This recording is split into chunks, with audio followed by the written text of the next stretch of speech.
大年30，我婆婆跪下来，让我把我家腾给要结婚的小叔子当婚房，我不同意，她就让小叔子半夜偷走我们夫妻俩的证件和钥匙，开走我们的车，去强占我们的房子。还没等我反应过来，更恶心的事就找上门了。除夕那天，我跟老公女儿一起回她老家所在的县城过年，年夜饭开始前，婆婆把我拉到一边，给了我一个厚厚的红包，这是我想不到的，因为婆婆素来不怎么喜欢我，别说给红包了，逢年过节的收了我给的钱，还少不得要在背后编排我2句。然而今天，她却笑眯眯的，兰兰，婆婆想和你商量一件事。她说的这件事，就是她的小儿子，我的小叔子，谈了个女朋友，准备结婚了，但是女方要求男方家里有房，好端端的和我说这个干什么？我心里有些不祥的预感。果然，下一刻，他开口道，当年妈手里的那点钱都给你和何年去买房了，现在你弟弟要结婚拿不出钱了，人家女方家里着急，我想着反正是一家人，要不然把你们的房子做小妍的婚房。我差点因为我耳朵出了问题。妈，你这是什么意思？新婚夫妇和我们住在一起算怎么回事？不合适，当然不合适。婆婆一副一切都在计划之中的样子。我想着，你们一家先搬出去，给他们小2口先住几天，等怀孕了，何妍这个媳妇跑不掉了，你们再搬回来，人怎么可能无耻到这种地步？我深吸一口气，压下心里的怒火。妈，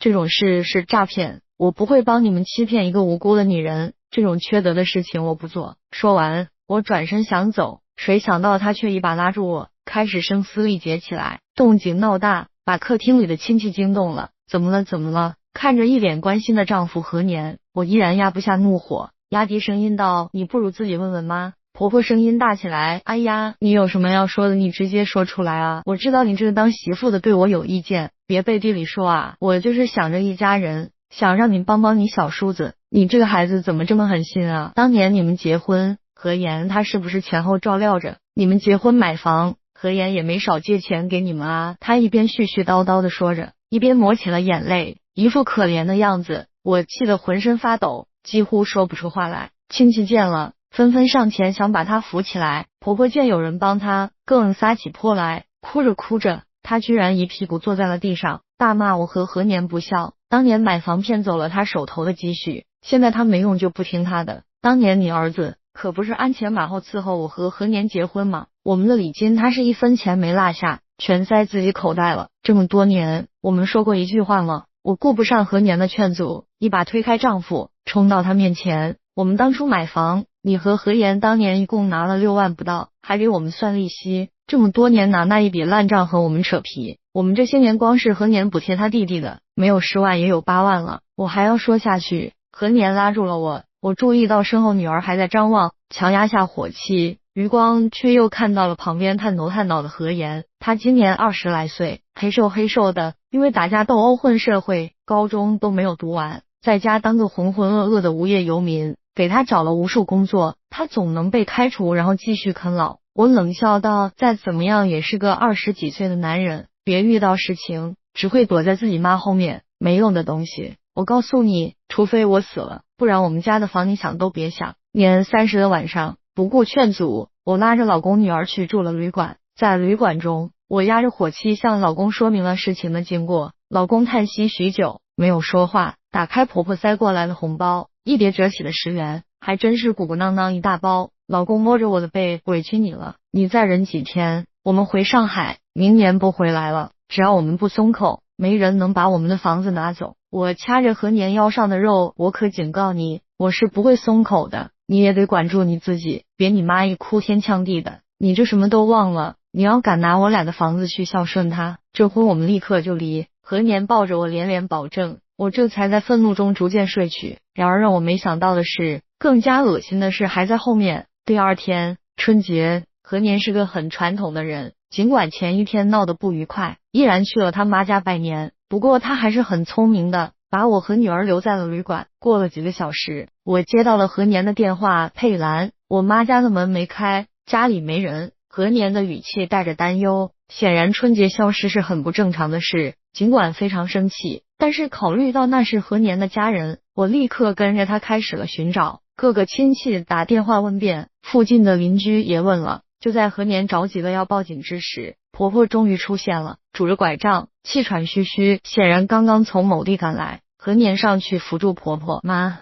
你去哪了？急死我了。婆婆有些心虚的道，出门去看看远方亲戚，刚回来，你们着急了吧？走走走，回家，我给你们下饺子。婆婆仿佛忘记了昨天的不愉快，殷勤忙前忙后，还自动给我盛了饺子。何年挤眉弄眼的看着我，那意思再明显不过，你看，妈还是心疼我们的。我却很难这样乐观，四处看了看，我发现似乎少了什么。妈，何言人呢？婆婆赶紧道，她出去了，出去了。她的语气支支吾吾，怎么看怎么不对劲。我还要再问，何年却道，对了妈，我昨天把钱包忘在你这里了，你看见没有？婆婆摆摆手，先吃饺子，先吃饺子，回头给你找。我想起来女儿，站起来道，圆圆还在旅馆。何年，我回去看一下，你车钥匙给我，开车快一点。何年摸了一下口袋，钥匙在我钱包里，你让妈找一下。婆婆道，我没看见，你们找去吧，我反正不知道，估计是你们昨天掉路上了，或者忘在旅馆了。何年找了一圈，没看见何年的钱包，果断拿出手机，找不到了，报警吧，可能是被偷了。婆婆一听这话，有些着急，报什么警啊，大过年的，再找找，可能就是丢在路上了。我突然意识到了不对劲，妈，何言去哪了？何年的钱包是不是他拿走了？里面有我们一家的所有钥匙证件，不是开玩笑的。婆婆心虚的避开我的目光，又移向一边。小妍她朋友有点急事，所以借一下你们的车。她本来想和你们说的，我怕打扰你们睡觉，就没有打电话。我快步走到窗户边，果然何年的车已经没有了踪影。何年也急了，妈，你怎么事先不说一声啊？我坐回位置，声音是我自己都没想到的冷静。他什么时候走的？婆婆扭过头，一副不想搭理我的样子。我强行压抑的火气立刻上来了。何年，报警，就说有人偷车偷钱，这种盗窃案最少判他个10年。婆婆慌了，何年，你弟弟马上回来了，不就是借个车？那可是你弟弟。我深吸一口气，打开手机，婆婆见了就想上来抢，我直接躲开她，打开家里的监控。我们远在上海的房子里面的监控是可以同步到我的手机的。果然，神秘失踪的小叔子何言出现了。我万万没想到，自己心中最荒谬的一种猜测居然是真相。何年也愣住了，妈，怎么回事？还不明显吗？我们不答应给房子，他们现在要生米煮成熟饭了。何言没怎么来过我们的房子，但是婆婆曾经在那里住过一段时间，房子的密码对他们而言不是难题。我气得牙痒痒，从这里到上海开车要5-6个小时，何言已经到了，就说明他昨天晚上就动手了。他们这是早有预谋啊！更绝的是，他们把车开走，还把我们的证件带走了。没有了证件，又是大过年，都很难找到车，我们短时间也没办法回家，绝了！这俩人真是把事情做绝了。婆婆见势不妙，赶紧抹起眼泪来。何年，小妍她不像你，她打小不学好，也没什么本事，好不容易有个姑娘看得上她，你这个当哥哥的，你就帮帮她吧，算我这个当妈的求求你们啊！我一把拽开何年，我敬重你是长辈，你还有一点当妈的样子吗？何年有本事，有房子，那也是我们2个这么多年一点点奋斗出来的，凭什么要让给何言？他敢这样做，就别怪我们。何年，报警！婆婆顿时慌了，指着我的鼻子骂道，你这是要害死我们家何言啊！何年，你就忍心为了他这个外人，让你弟弟坐牢？你忘了他是你弟弟了，他自作自受，关我们屁事！何年，报警！婆婆突然大口呼吸起来，一副喘不过气的样子。何年原本还在拨弄手机的手立刻停了下来，上去查看着。糟了，我妈有心脏病。佩兰这么多年夫妻，我自然看得出丈夫眼里的恳求，尽管气得牙根痒痒，但是人命关天，我也只能先打120，有轻微的心脏病发情况，目前来看没什么大碍，不要让他情绪激动，后续的治疗再观察吧。护士指了指病房，继续道，老人家年纪大了，情绪激动以后难免的，家属也不要太害怕。得知婆婆没事，何年的心终于落地，我也终于有机会开口，你妈现在已经没事了，我们可以报警了吧？何年叹口气，佩兰，你也看到我妈的情况了，如果我弟真的坐牢了，我妈肯定活不了，而且都是一家人，没必要闹到那种地步。何年，你之前是怎么和我保证的？你不是说这次不心软了？何年拉住我，我肯定不会答应何言的要求，但我们一定有其他办法去解决这个事情，只要你不报警，我什么都听你的。何年虽然是个温文尔雅的人，但是一旦决定了某件事情，就一定不会退让。我知道这是他的底线，真的什么都听我的。何年点点头，真的，好吧，这也算是达到目的了。并且我的报复手段和法律比起来，哪一个更恐怖，还不好说呢。有了何年的支持，我终于是不用再担心伤到丈夫。先打开了家里的智能开关，通过监控查看了一下此时家里的情况。何言正四仰八叉的躺在沙发上，吹着空调睡大觉。我心中冷笑，别人的房子，你住的还这么舒服吗？等着吧，我的报复才开始。我更换了家里的门锁密码，并且进行了反锁，这样他从里面也打不开门。然后我联系物业，直接停掉了家里的水电，并且告诉他们我们家人要外出旅游，最近1个星期不会回家，房间里有任何动静都不要管。做完这些以后，我和何年回到旅馆，把手机关机扔到一边，点了桌饭菜，一家人一起美美的吃了一顿。期间，何年的手机响了无数次，都是那个已经失去联络的何言打来的。何年显然记得他给我的承诺，不予理会。到后来他也烦了，干脆也关了机。现在是过年期间，上海室外温度已经达到了0下，而我家在16楼，在这种天气里没有空调，无异于是把何言扔到一个冰窟窿里。到了下午，一阵紧促的拍门声把我们从梦中惊醒，透过猫眼，外面是穿着病号服的婆婆。只见她此时面红耳赤，气喘吁吁，显然是一路健步如飞从医院跑过来的，哪里还有一点病人的样子。你这个死丫头啊你！刚一开门，她就直直的冲着我扑过来，你是要害死我儿子，你这个杀人凶手！何年丝毫没有犹豫的挡在我面前，拦住他。妈，你干嘛啊？婆婆涨红了脸，眼泪止不住的掉下来，坐在地上开始嚎啕大哭。你看看你找的好媳妇儿哟，她害死你弟弟了啊！我可怜的儿子啊！我冷笑道，怎么了？我不就是改了一下我自己家的密码吗？我来老家过年，不得把家里的水电断了，我干什么了？多正常的事，我也没有逼谁入室行窃呀，我也没有拿刀指着谁让他进我们家房间被我关起来啊！你在这儿哭哭闹闹的，别人还以为我做了什么不对的事呢。你婆婆眼见着说不过我，用手指着我，半天说不出话来，立刻开始翻白眼，大口喘气。我已经看透了她这一套，立刻补刀。何年，没看见你妈又要发心脏病了，还不赶紧找120？我们先把你妈送进病房，就个4、5天，然后再来解决你弟弟的事。这一句话堪比华佗在世，扁鹊重生。老婆子立刻气也不大喘了，脸也不红了，白眼都不翻了，死死的瞪着我。何年哭笑不得，妈，你说你做的是叫什么事？婆婆拉着何年的手，何年，你看看你弟弟，上海那多冷啊，他又出不去，又没有空调，你老婆连水都不给他喝一口，这不是逼你弟弟去死吗？我在旁边冷冷的补刀，那我们也没办法呀，密码改了就只能改这一次，下次再改就要到1个月以后，水电要恢复，就必须要到小区那里去登记。这当然是信口说的，但是婆婆怎么会知道真假？当下一脸绝望，何年想说些什么，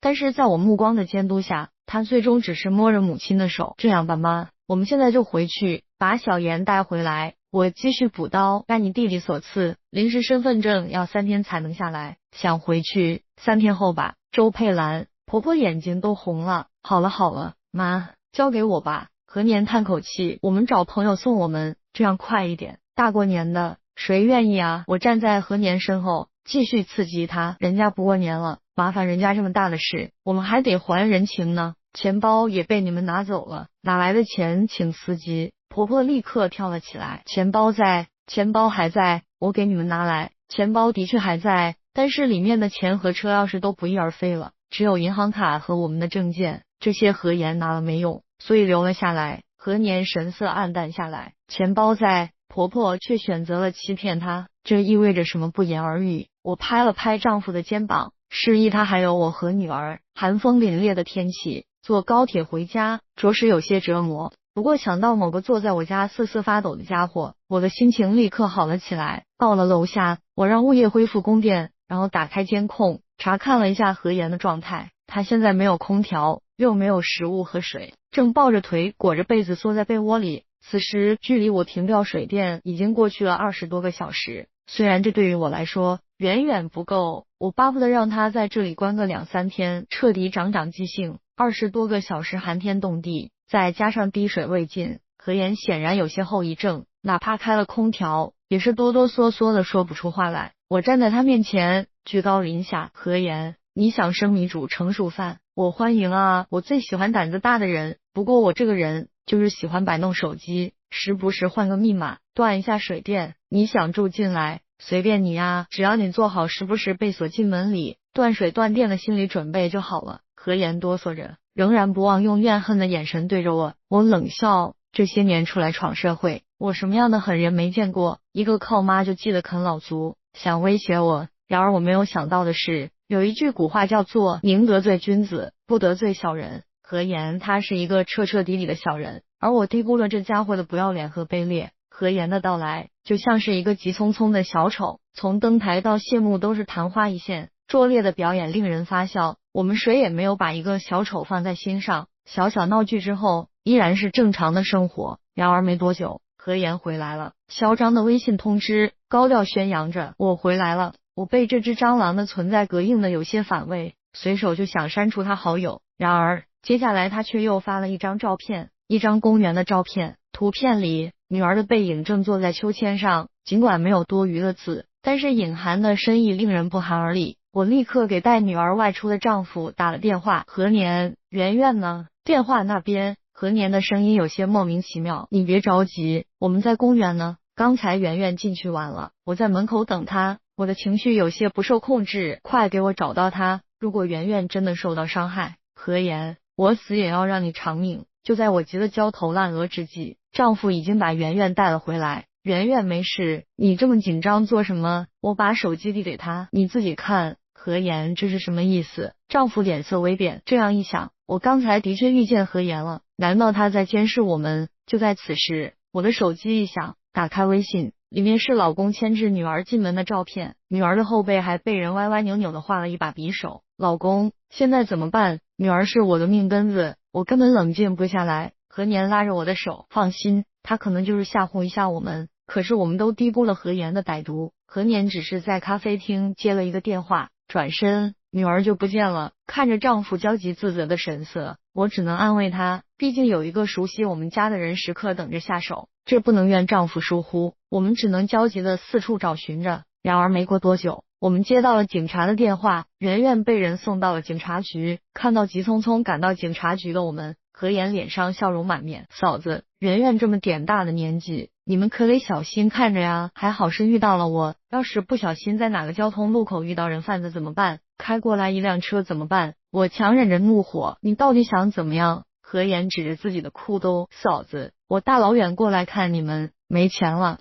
旅馆住不下去了，正好小侄女没人照顾，我也能帮忙保护一下，毕竟你以后是要上班的，我哥也是要上班的，孩子上下学，总有一个人落单的时候，你说是不是？明目张胆的威胁，可是我不能说什么，在警察看来，这就是一个叔叔对于侄女的关心，没有人会相信这些都是他安排的。何言是一个无赖，无耻之尤，他可以用各种下作的手段，而我不行，我有家，还有丈夫女儿，我不可能真的和他拼命。他显然就是吃准了这一点。何年拉住我的手，欲言又止。我深吸一口气，何年，我这个人你也清楚，我不是什么赶尽杀绝的人，但是你弟弟要是在拿我们女儿做文章，我也不是泥捏的。何年叹息许久，佩兰，要不然我们就让了吧，这只是短时间的退让，他们说会还。我摸了摸丈夫的脸，一字一句的告诉他，何年，我们让一次就会让一辈子，我不会让我们家成为那个吸血虫的食槽，绝对不会。丈夫似乎看出了我眼中的坚决，他握住我的手，佩兰，你还有我和圆圆的支持，我们和你一起。我忍不住笑了。何年虽然不激进，但是在担当方面，他不需任何男人，有他的支持，我终于可以放开手脚去做。何言大摇大摆地住进了我家，我忍着怒火，心中告诉自己，这只是暂时的，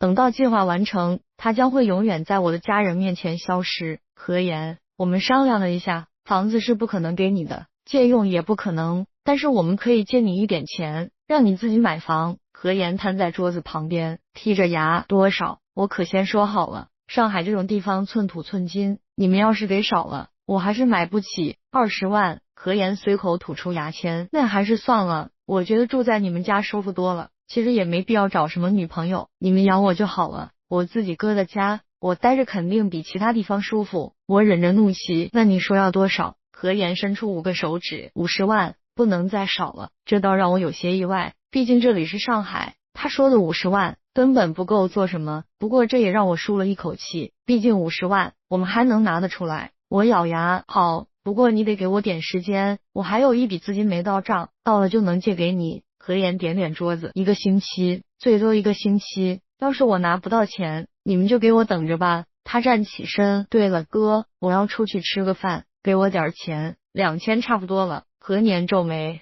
我示意他先不要激怒这家伙，何年只得微信转给他。何言离开后，我拨通了叶秋水的电话。叶秋水是我的大学同学，也是多年的好朋友，算得上是我最信任的人之一，让他执行我的计划，再好不过。3天后，我们等到了合适的时机，叶秋水穿上昂贵的衣服，戴上名包名表，敲响了我家的门。何言打开门，看见门外的叶秋水，眼睛立刻亮了起来。这是当然的，叶秋水的美貌在大学是很多人追捧的存在，何况她精心打扮了，对于何言来说，这样的大美女更是抵抗不住。叶秋水取下墨镜，一副不把任何人放在眼里的样子。周佩兰在吗？何言反应过来，不在，我哥我嫂子都出去了。这个时机当然是我们精心准备好的。叶秋水故意打量着他，你是？我叫何言，何年的弟弟。何言满脸谄媚的笑，你有什么事进来说，快请进，我给您倒杯水。不用了，我就是过来恭喜一下他们，既然你是他们的弟弟，就请你转告他们，他们那笔资金已经到这张卡里了，这一次分红一共50万，记得让他参加庆功会。说完，叶秋水丢下银行卡，一副不想搭理他的样子，转身要走。何言听到了50万，哪里耐得住性子，立刻拦住叶秋水，姐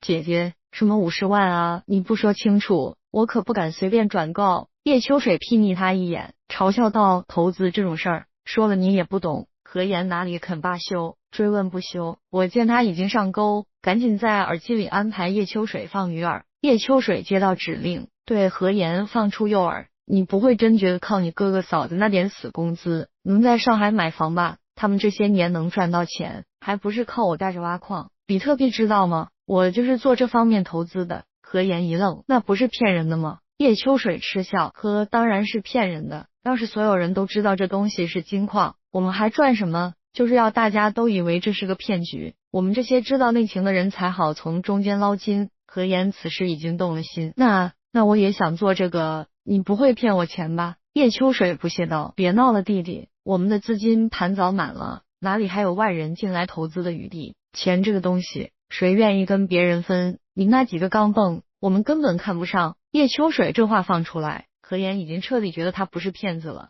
毕竟骗子怎么会把钱往外推？最终拗不过何言的纠缠，叶秋水勉为其难的加了何言微信。至此，我计划的第一步成功了。回到家，我故意问起今天有没有人来找我。何言面不改色，今天有一个女的给咱家送了50万，我想着嫂子你不是正好欠我50万吗？正好就给我得了。之前我们说好的是我借他50万，现在变成我欠他50万了。我强忍怒气，既然这样，我们就不欠你的了，你什么时候滚出去？如果何言现在能见好就收滚出去，我就当出门被车撞了，治疗赔了一笔。何言把碗一推，剔着牙摊手道，还没完呢，嫂子，我今天去看了房子，上海房价是真的贵啊，动不动就是上千万起步，我这50万啥也不够啊。果然和我猜测的一样，这种人只会越要越多。我站起身，神色冰凉，我告诉你何言，我不是你妈，你别以为你能贪得无厌的吸我们的血。何言一听，冷笑着瘫在椅子上，一副扶不起的模样，随便你吧，反正我现在没钱没家，烂命一条。圆圆可漂亮可爱多了，我气结，你这个无赖。晚上叶秋水给我发了他和何言的聊天记录，尽管手里已经有了一张50万的卡，何言依然不满足，死皮赖脸的求着叶秋水让他投资。叶秋水笑着道，鱼儿上钩了，我不以为意，性格决定命运，何言不可能抵挡住金钱的诱惑，按照原定计划，先给他点甜头尝尝。于是1天后，叶秋水终于拗不过何言的纠缠，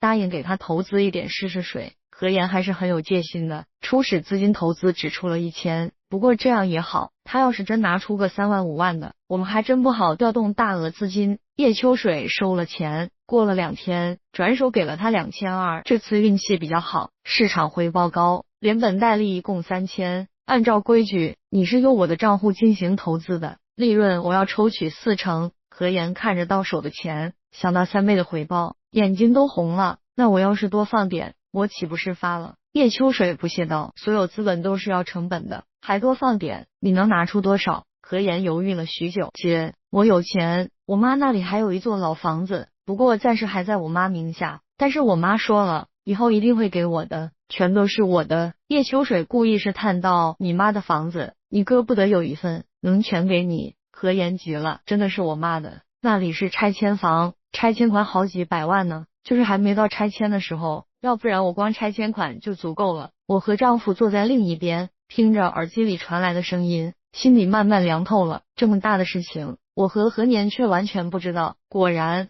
我们都是外人。叶秋水没想到居然还有这样的内情，赶紧再接再厉打探着，钱都给了你了，你哥不得疯了，不得找你妈？何言不屑道，那个孬种，我妈才不会给我哥呢。自从娶了那娘们，我妈就没看他顺眼过。等我拿了钱，直接搬出去买个大别墅。老子有钱，他们又找不到我，老子一个人快活。想到之前，何言信誓旦旦自己能在上海买房，原来还有这一手，怪不得这样自信。那他这样着急要钱，看来是想在消失前好好敲诈我们一笔。我看着丈夫的眼眶逐渐红润，有心想降低音量。何年按住我的手，佩兰，让我听完，让我死心。我只好握住他的手，无声的给予支持。叶秋水继续下套，你想投资也没问题，但是按照行规，我得抽成40%。不过他还是不满足，姐，这个利润也太高了吧？叶秋水回道，没办法，这行的规矩就是这样，你要是不想被人抽利润，就自己得有账户。何言一听，立刻上了钩，姐，那这个开账户要多少钱？叶秋水不屑道，真敢痴心妄想，先不说你拿不出开户需要的200万，就算你拿出来，你也没有机会，名额早就满了。何言一听这话，哪里能善罢甘休，不停发各种肉麻的话。叶秋水见状，又抛出一个鱼饵，你哥和你嫂子不是有一个账户，你就用他们的号入盘就好了，他们是你哥哥嫂子，总不至于抽你的成。话题引导到这里，何言算是正式入了网，接下来就等着收网了。